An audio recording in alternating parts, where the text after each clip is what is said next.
Alright guys, Ian here from 79 Sports Therapy. Hope you're well, hope you're safe. It's time for our brand new segment, Injury of the Week.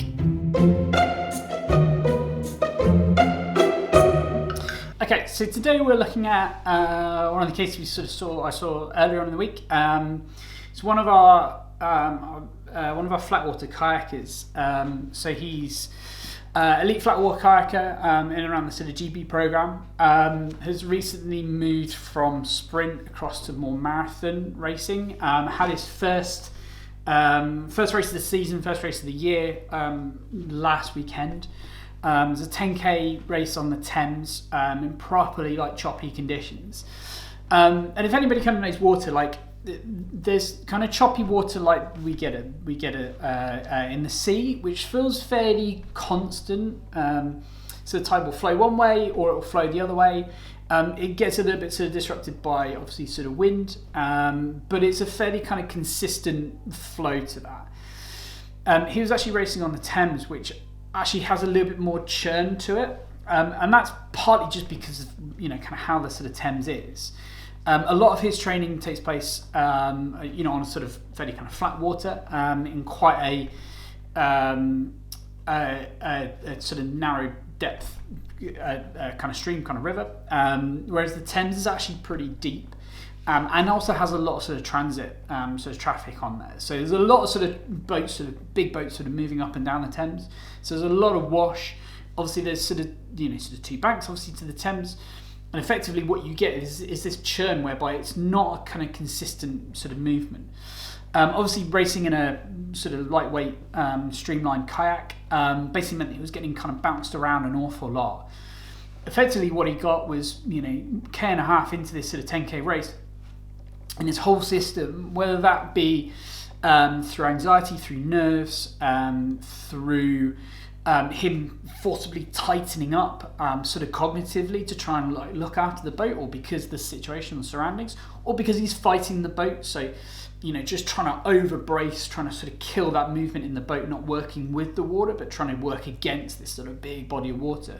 But essentially his whole system just locked up. So he came into me on Monday.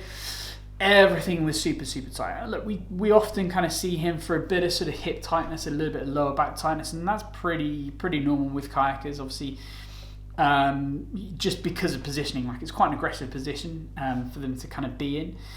In particular, if we're looking with the more marathon races, so that position they're in for hours on end, as opposed to a few minutes, as we would be, or sort of less than that, as we would be in a sort of sprint race.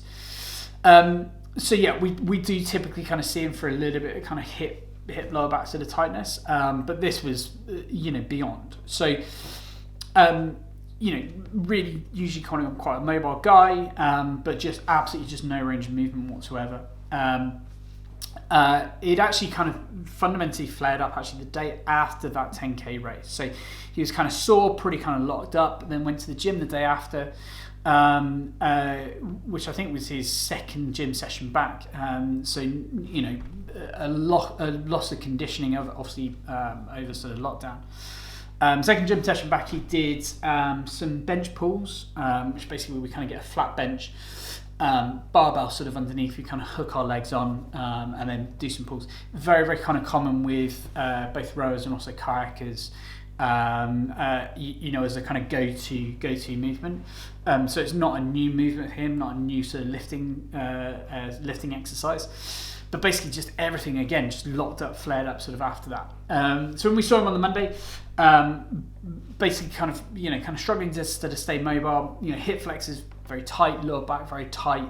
But actually on assessment actually had really kind of good range of movement. So we could actually move him through that range, but he'd almost have to kind of mobilise to get himself to that sort of point. So obviously just loosened everything off.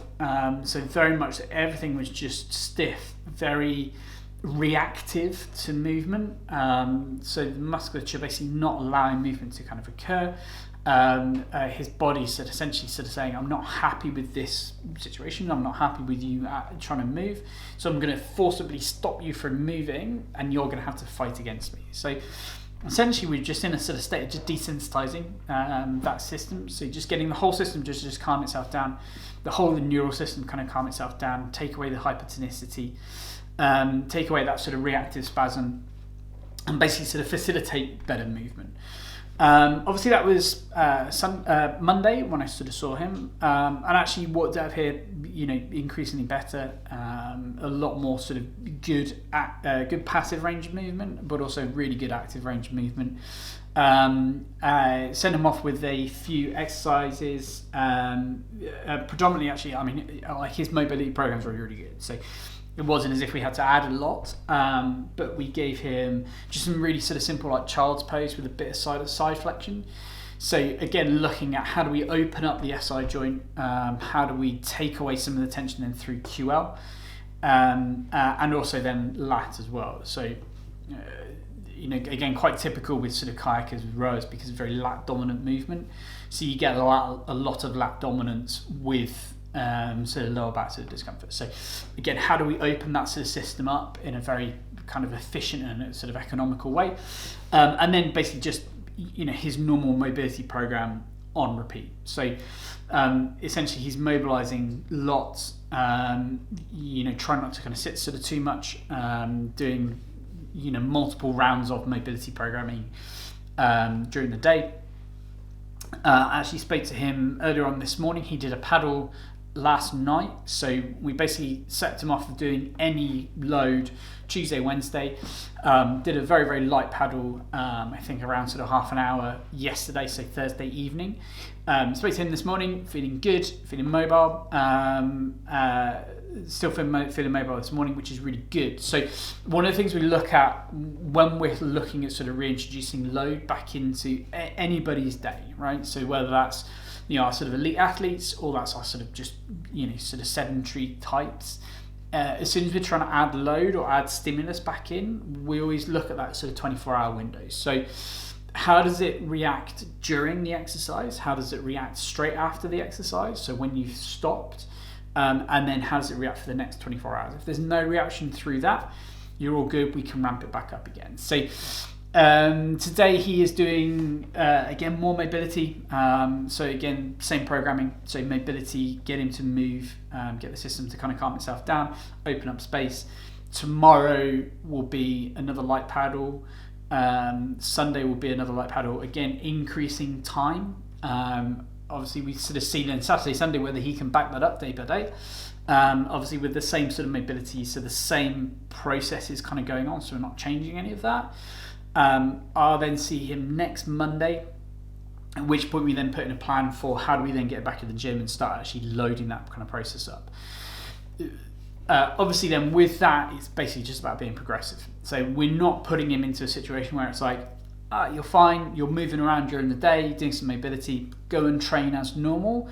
It's very much that we are just very steadily and slowly progressing him back through to normal sort of training, normal lifting, and then from there the idea is then back in the gym, back into normal paddling, back into normal training, and then hopefully we should see kind of quite a linear sort of progression sort of from there, and obviously then from a loading point of view we get that load just from his normal gym programming, so we'll then be tweaking that gym programming.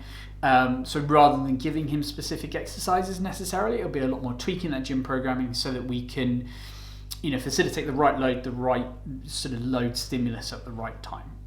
But yeah, that's that for that one. As I say, we'll see him again next Monday, review kind of where we're at, and then hopefully it'll be steady progression as we kind of send him through. Anyway, that's us for this time. Don't forget to like, follow, comment, subscribe, etc, etc, etc. Hope you stay safe and well, and we'll see you soon.